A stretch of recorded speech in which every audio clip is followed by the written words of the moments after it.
All right, ladies and gentlemen, we're going to take off into chapter 9 here and see what we can find. So chapter 9 is a lot about extinction and that kind of stuff. And so it starts off with this case study about the passenger pigeon, which is a good example and illustrates a lot of what's happening with extinction right now in the United States. The passenger pigeon, this bird right here, was once the most prevalent bird on the earth. There was more of them than anything else. And in 1855, hunters started using them and hunting them as business.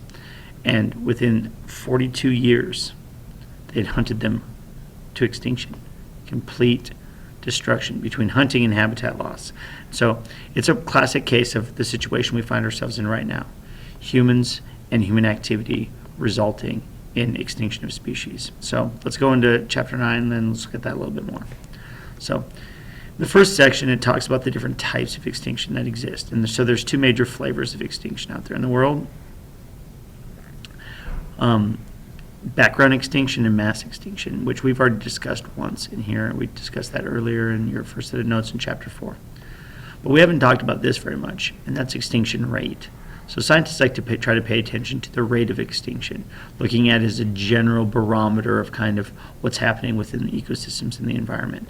And so it's the percentage of species becoming extinct over a certain period of time. So if you look from background extinction point of view, roughly 1 out of about every million species become extinct during the course of a year, which is basically 1/10,000th of a percent. Okay, so that's background extinction, and that's the rate at which it happens typically.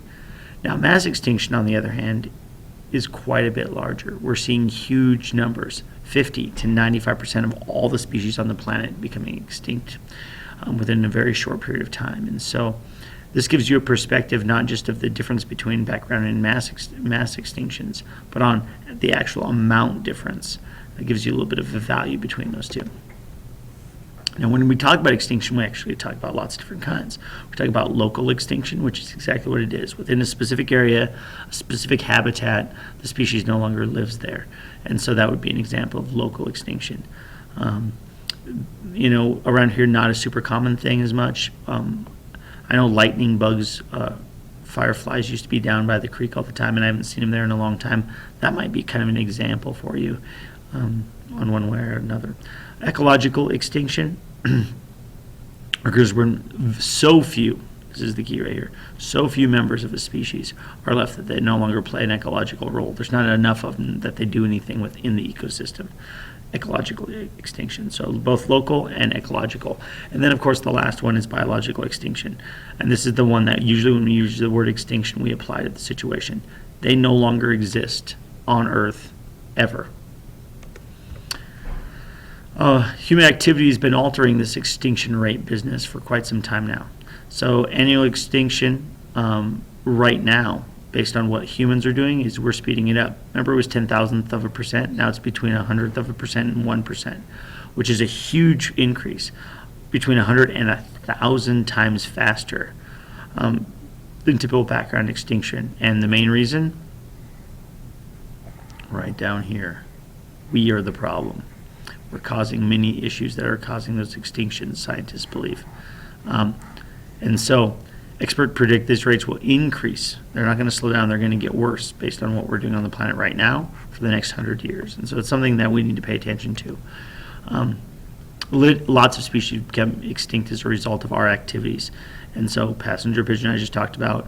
This one, somebody's doing on one of their posters. The dodo, was hunted. The golden toad, another one. So these are all examples that have been lost due to development or habitat destruction or hunting. But humans have caused premature extinction of many species that we know of. This is a great quote. I really enjoy the quote. This Edward O. Wilson guy is kind of a stud muffin in the world of environmental science.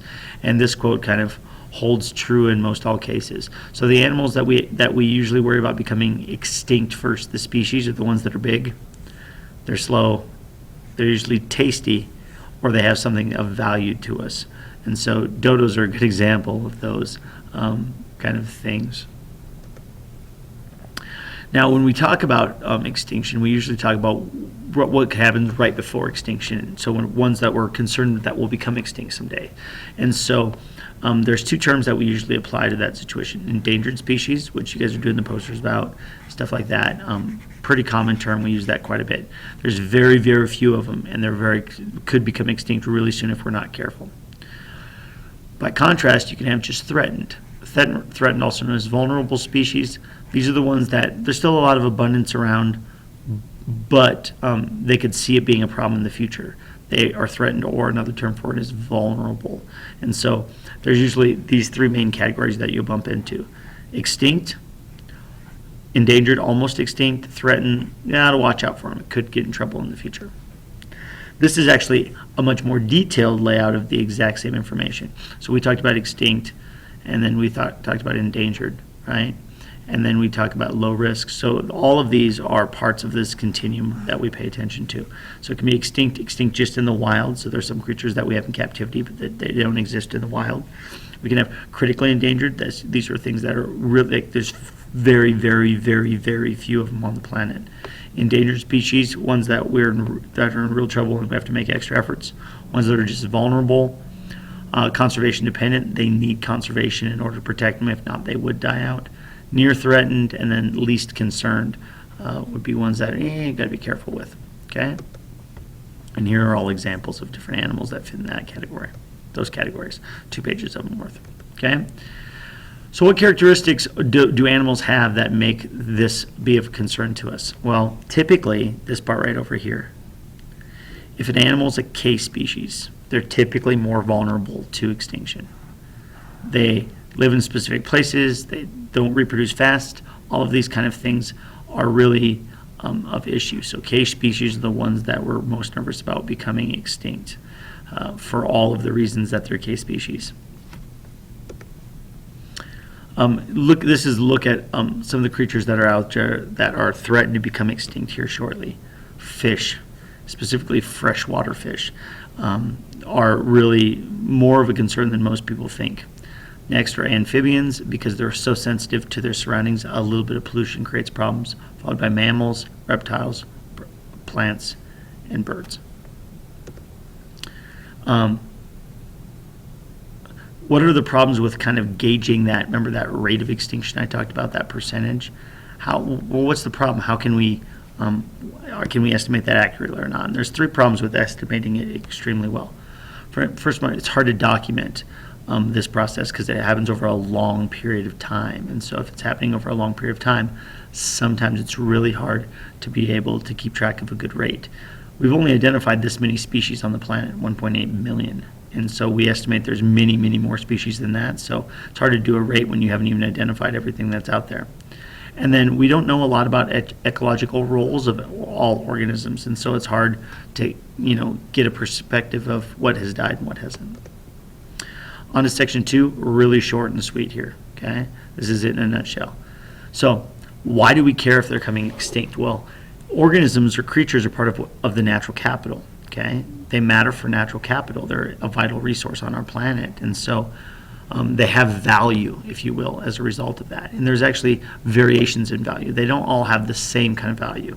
Some of them have what we call instrumental value. The instrumental means they do something important for the economics of the ecosystems. And so that's a very common instrumental value that matters.